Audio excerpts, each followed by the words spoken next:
Prince Frederick's lawyer, Christopher Fields, joins us live from Los Angeles. Welcome, Chris. Hi there, Greta. Thanks for having me. Chris, for those who may be unfamiliar with the client, give a little background. He's been married to Zsa Zsa Gabor how long? He's been married to Zsa Zsa for approximately 20 years.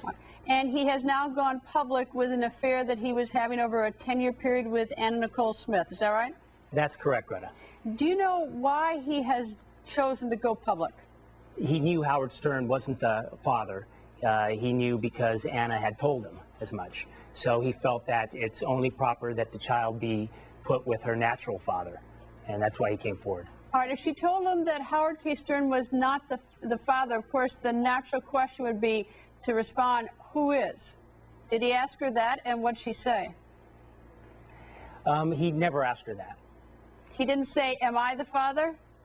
He had no reason to. Well, he's now coming out saying it's possible that he is the father, so certainly if she's saying, look, I just had a baby, the father is not Howard K. Stern, he says he is, and he says he had an affair with her, it seems rather like, you know, am I the father would be the most obvious question. He knew that he was, that he had relations with her at that time. He felt that as long as she was alive, she could take care of Daniel Lynn, and he saw no reason to come out until after. You mean he was unwilling to assume, if indeed he were the father, the responsibilities of a father?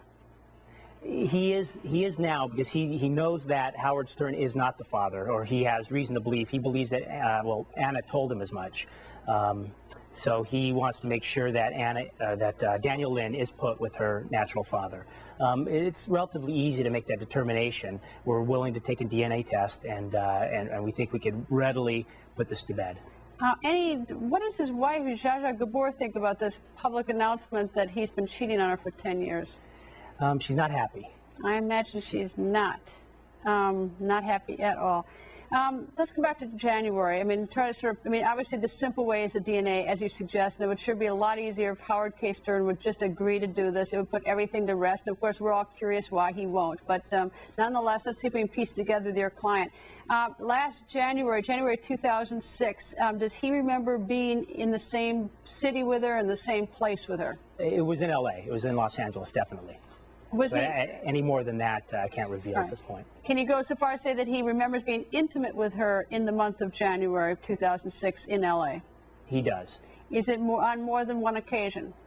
That I don't have that. I don't have that information. Does he have any sort of thoughts about Larry Burkhead, who also says that he's the father, that he was intimate with Anna Nicole in January of 2006?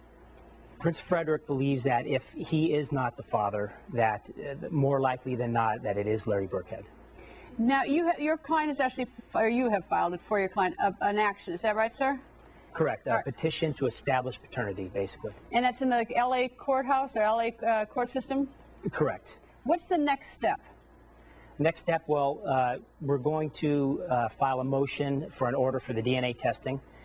Then we will petition the Florida court to give basically full faith and credit to enforce that order. All of that could be circumvented if we could get some cooperation from Burkhead's attorney and simply give us the results of the DNA testing, and then we compare them to DNA testing to Prince Frederick, and then we'd be done with it. Except the whole missing ingredient to this is Danny Lynn's DNA, and for reasons which I just don't get, Howard K. Stern will not, and neither would Anna Nicole when she was alive, is provide that DNA.